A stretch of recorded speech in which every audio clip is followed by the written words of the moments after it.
I am Janique Randall. You're watching Voices 365, keeping our fingers on the pulse of the movement to bring you the voices forging our future. And a warm welcome to Voices 365. Thank you so much for giving us your time. Been looking forward to having this conversation with you and to hearing a little bit more about how you got involved with Rio and Amman summits to start off with.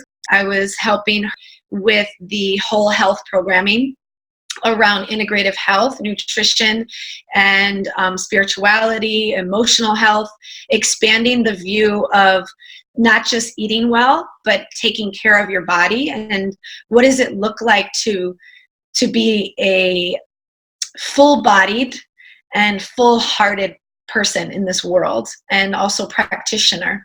And then I came to Rio and I led that session, and it was a very powerful session, and worked with the people. We still talk to each other, 2-3 years later, and keep in touch about what we're doing.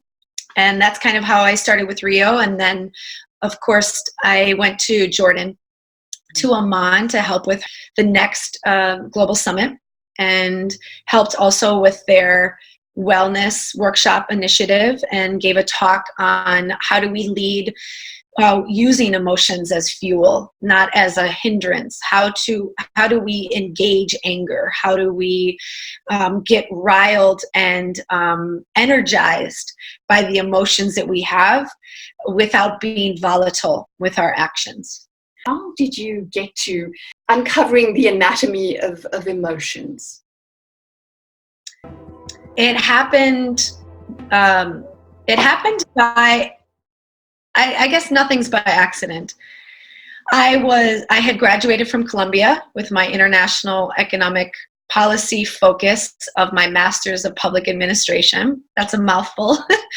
And I was all set to work at the World Bank or the UN. I really wanted to use diplomacy and being the chameleon that I am, of being in a place and meeting people where they are and really understanding what they need, and serving in that way of listening and creating space and standing for people to live their best life. And my father passed away suddenly on July 4th, 2011. And he had a sudden heart attack, and everything stopped. And there became this, I call it a before and after dad. And in that moment when I heard that he had died, I didn't want to be a diplomat anymore. I didn't even think that far. And I was forced into the present. I was forced into the present moment. And each moment was a hurricane of emotions. So I went back to Milwaukee to grieve, to be with my family, to run his company that I didn't know much about. And I was thrust into an environment that I had never experienced before, an environment of rage, of anger, of sorrow and despair, of resentment,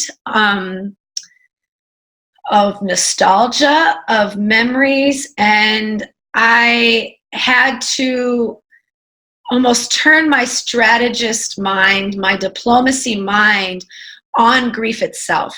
If I was to get through it, I knew that I had to try to understand the thing that we will always experience, which is loss. And loss is the thing that humans have in common. We will all lose our health, the gravity of our skin, the elasticity of our skin, the loved ones. We will lose money. We'll lose relationships. And it is the common thing that joins us. And it is the one thing that we don't talk about. We don't talk about it at work. We get maybe 1 day, 2 days of bereavement. We don't have language around it. We say, I'm sorry, or my condolences, or you'll get through it, or you'll get over it. We don't have a language around allowing boys to cry and for girls to feel angry We have physical education and math and science, but we don't invest in the emotional education of human beings. And it frustrated me. It frustrated me because I wanted to feel free enough that I could feel. And so I dedicated myself to grief, to not getting a job right away or getting things done because I couldn't. I didn't know what I could do in the next moment. Maybe I wanted to eat, maybe I wanted to be alone, and then I didn't want to be alone. It was all these contrasting emotions, and that I felt like I couldn't control. So I began an exploration of what is grief? What are emotions? What are these things? If I'm going to feel, my grief counselor told me, you're going to feel shitty anyway. So when you feel joy, allow yourself to feel joy, because I promise you, you're going to feel shitty again, she told me. And so I said, okay, if I'm going to feel shitty no matter what I do because I miss my dad, because the worst thing has happened to me, because my heart is exploded open, that I became fearless. If the worst has happened, then if I get fired or I get broken up with or I lose my home, then it's still not as bad as this moment. So I started to deconstruct my understanding of emotions, physically, emotionally, through art. So what that led me to where I am now through the Ashes Project, which is theashesproject.com, which is a project of how I coped with grief. It's a full photography montage of me grieving, of going through despair and anger through pictures, and which evolved into TAPIN, which was an art collective and also a consultancy that worked with people and organizations on how you can use emotions to be a better communicator, to be a better leader, and to just understand, to be okay, to just be okay with not being okay. And what I've learned is that art, this is what I said in the talk in Jordan on that video, and I repeated it 3 times. Art of emotions are the fundamental exchange between where we are and where we are going. And it is the data and the information, the biofeedback that we get from our thoughts that allow us to take action, that lead us to take action. And art is the best way to have that bridge between. Because sometimes when we experience a trauma, when we experience sadness and anger, we can't express it verbally.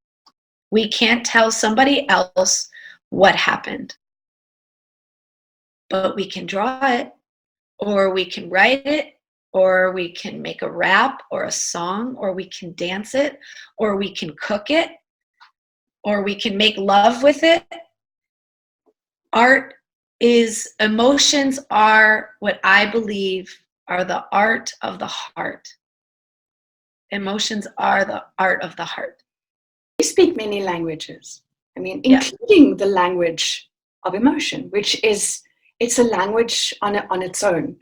You'd mentioned before in one of your talks the definition that historians, physicists, and scientists have of emotion. Would you like to give us more of a breakdown of that? Yes.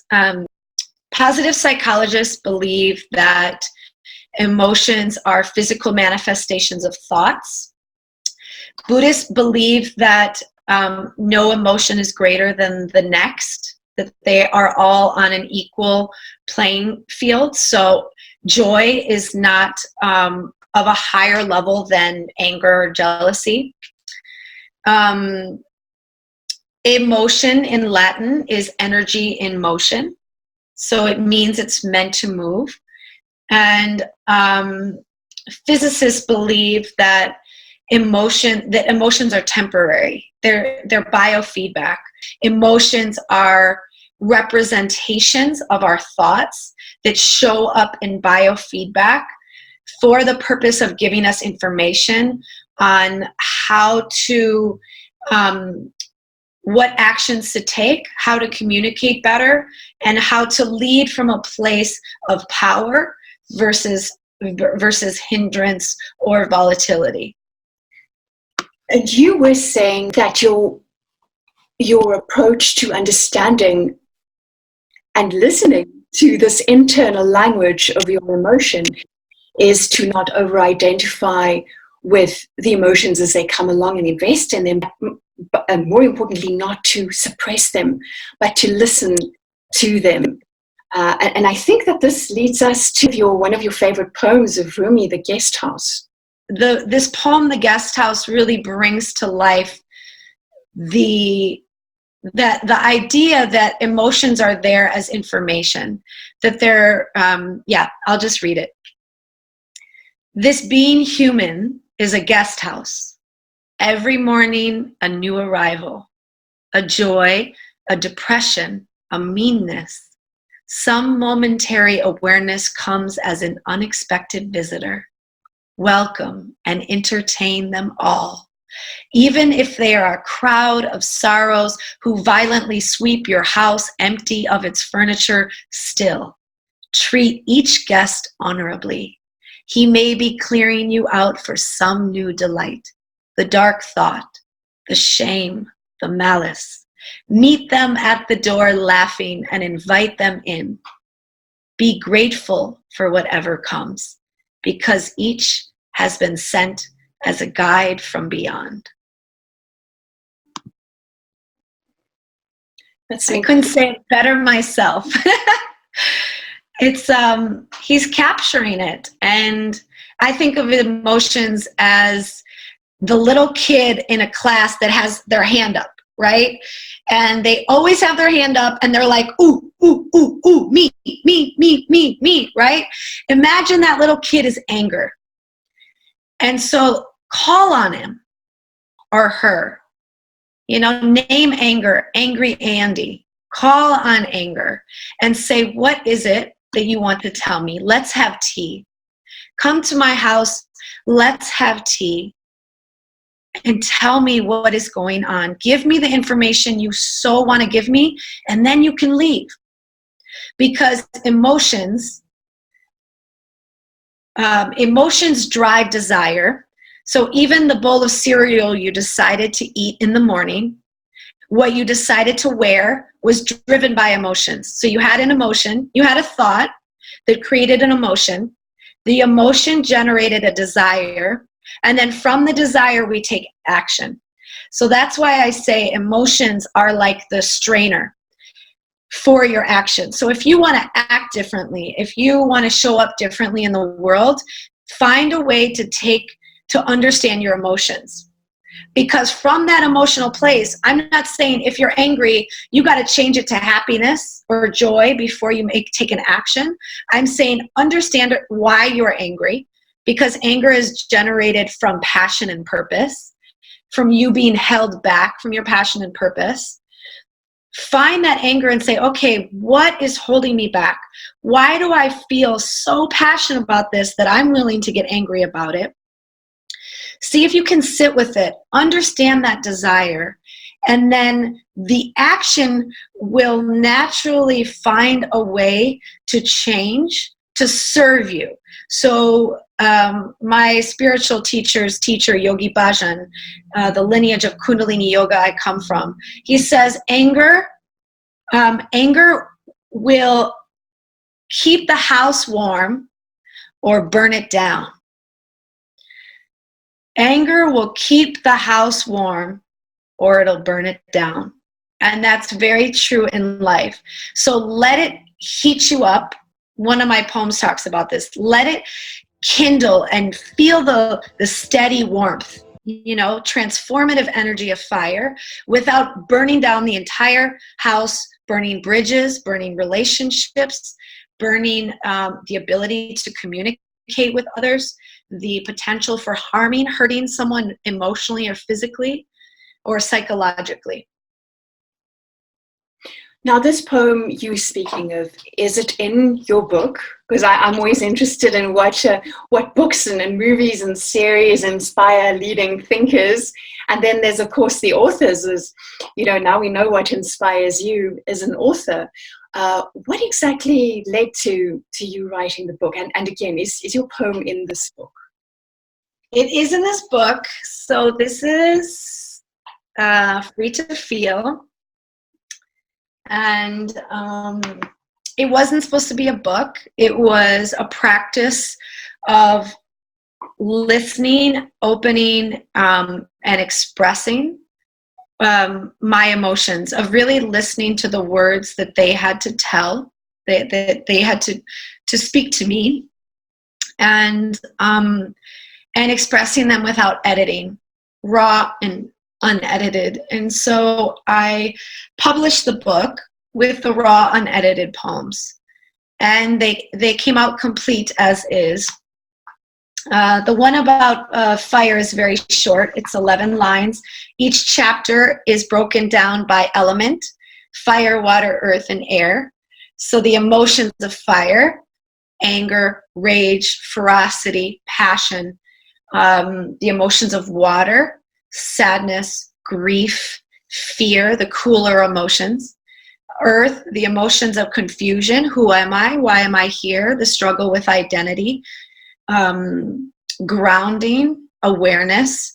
And then the emotions of air, this hope, this, I call it the in-between, the longing for what is next, the dance between the duality of where you are now and where you are going. And then in the back of the book, it has story behind the words. So if you want to connect the poem to a human experience, you can read what was happening in my life when I wrote that poem, if you choose. So it's really the reader's choice. The anger poem is: ignite from the fierceness within, fervor edged with the anxiety and rage of holding back. Don't resist the hotness. Breathe the red into my bones. Curl up in its transformative heat, unveiling what impassions me. I tend to the aching embers to keep a steady blaze, never letting the house burn down. And this book has been turned into an album audiobook. So that's there's 4 songs. So there's a fire song, a water song, and an earth song. So you can dance and move and create to the music. And then there's some of the poems from each chapter in it. So where do we buy it online? Where is it available? Yes, it's on Amazon.com, and it's called Free to Feel by Ann Koller. And yes, you can buy it online from any country. There's been people buying it from all over the world. And yeah, also you can learn more about it at freetofeelbook.com or on my website, annkoller.com. And the book has become, it's kind of like the words have driven me, like, okay, let's put it together so you have it. And then it was get it out into the world, which was very vulnerable for me. A lot of these poems are about deep resentment or rage or joy or sadness that I have that I wouldn't always necessarily share with people. So this is like me blasting open my heart. And there's kind of no more secrets in my life. And so it became an experience. I realized I wanted, when I did my book tour, not to have people just listen to my poems and politely clap and sign a book, that I wanted them to be at the center of the experience. So they read the poems, and then we had music and dancing, and they would draw and create. And then it became an album audiobook. And now it's become an online course. So there's a curriculum, a Free to Feel curriculum, which involves emotional wellness training and art, yoga and meditation and movement.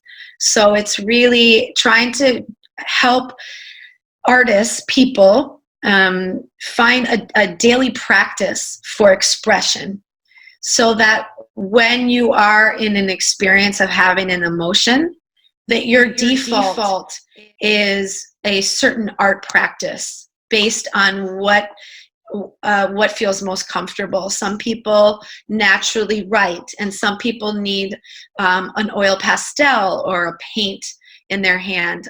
So it's, that's kind of what it's become now, and that's a Free to Feel Artist Lab. You have, when there is a greeting, the 3 adjectives. So I say to you, how are you, Anne? I don't just say, how are you today, Anne? I say, give me 3 adjectives to explain how you are today. Will you give these adjectives to me and explain to me why? Yes.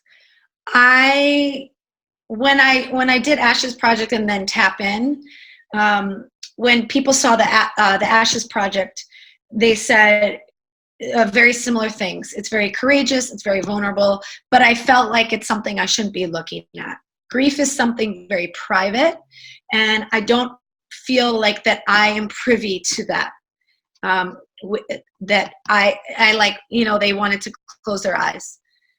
And so I started to be curious about, why is that? Why do we feel that grief or emotions are like so brown bag? They're so taboo. I wanted to make emotions from taboo to trending. That was my thing in 2012. From taboo to trending, that's what I wanted emotions to be. And I realized that we ask people, how are you? And the response is okay, fine, good, and we're not.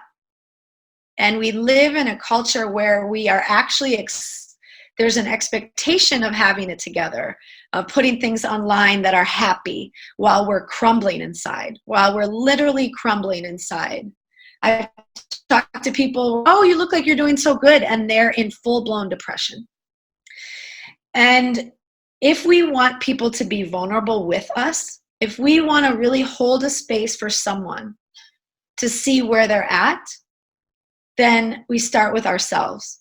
So when I ask somebody, I usually don't say, how are you? I say, where are you at? And that could be physically, emotionally, mentally. So it gives them a little bit of breathing room. So where are you at? They could be like, okay, I'm still at my last meeting, or I'm feeling this way. And then I say, give me 3 adjectives. And you can't say, okay, fine, or well, or something. And so but I start with me first. So I'll say, I'm feeling hopeless about the world and climate change and what's happening to our environment. I feel like really hopeless right now in this moment. I feel agitated that we've let the environment get to such we've destructed and denigrated our home, our Mother Earth, so much, agitated. And I also feel hopeful that there are people out there that are working towards a better, sustainable future for others. And maybe you can tell me, if I would have said to you, I'm okay, versus what is the emotion you have from those 3 adjectives? What do you feel from hearing those 3 adjectives?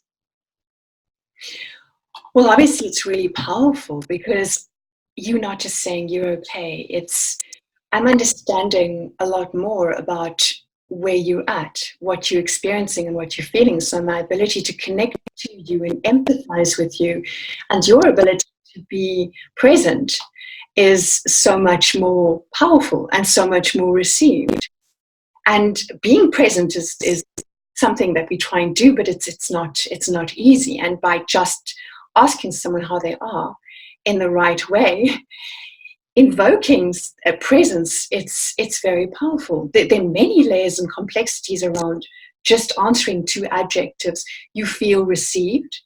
Not only do you feel received, you feel heard, but also you can probably be guaranteed that the person who's receiving those adjectives has a very similar kind of understanding or feeling. So there's an empathy that you're sharing in that process. And by doing so, and maybe this is where you were wanting me to answer you, you've actually listened. you've listened to the emotion that is prevalent at that moment. It's had its hand up and you've listened. And, Right. and that's not something that's going to happen if I say I'm okay. Right. And I think, yeah, you touched on all of the points. And the one I would add is that hopefully it gives you permission to answer in an honest, authentic way of how you're feeling in the moment. It's a natural reaction to humans. When I tell people I do that, they're like, well, that would never work in New York, or like, people aren't going to want to hear all that about me, right? I lived in New York 10 years. I lived in Oakland. I lived in, the favelas of Brazil. I've lived in Japan. And what I found is that almost every single time when you are honest with where you're at, something within the other person, even if they respond, oh, I'm okay, something in them changes. Something in them there's an exhale. There's a small thought, maybe I could tell this person how I really feel. Even if they don't, I've never gotten the reaction of like, well, that's a lot. I didn't ask for that. You asked me how I was. So, I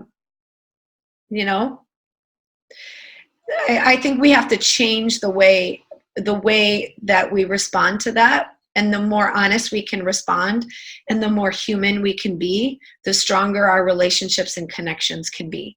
I don't want friendships and relationships in my life where someone tells me that they're okay and I know for sure that they're not. I want to know what is aching inside. What are you lighted up by? What are you happy about? What is challenging you? What are you curious about? Because we're here on this earth with other people around. We're not living in caves in silence. Some people are. Unfortunately, that's not who I'm supposed to be in this world. And relationships are our way of growing and learning. And sometimes it might frustrate us, especially family.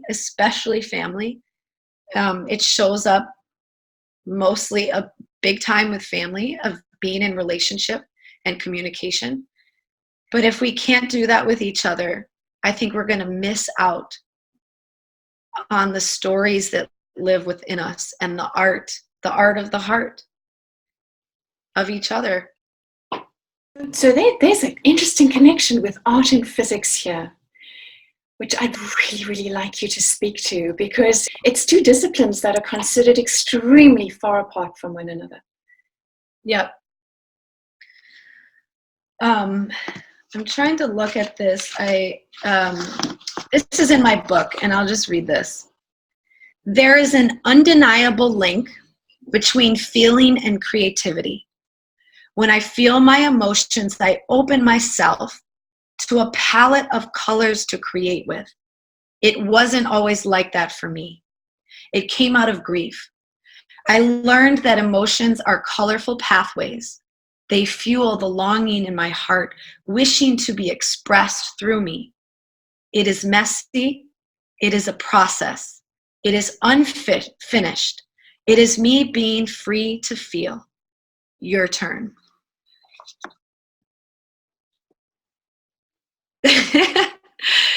It says it all. It's I think we're each here. We each have our own unique imprint on this earth.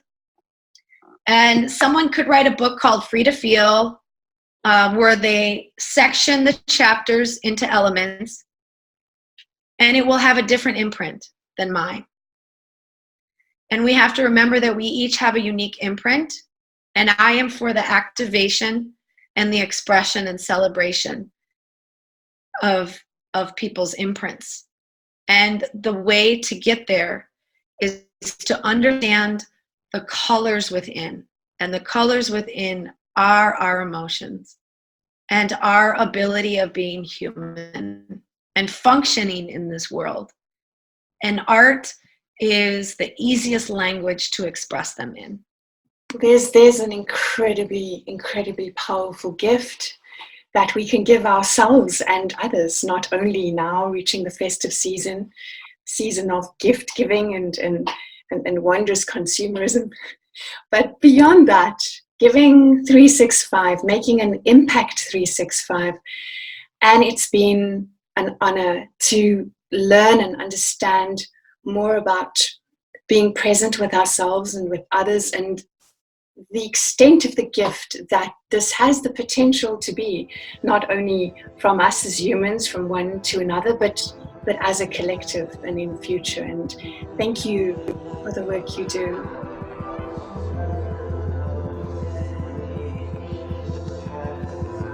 Thank you for watching this episode of Voices 365. Click on the links provided to subscribe to our monthly webcasts. And don't forget, why wait for change when you can be the change?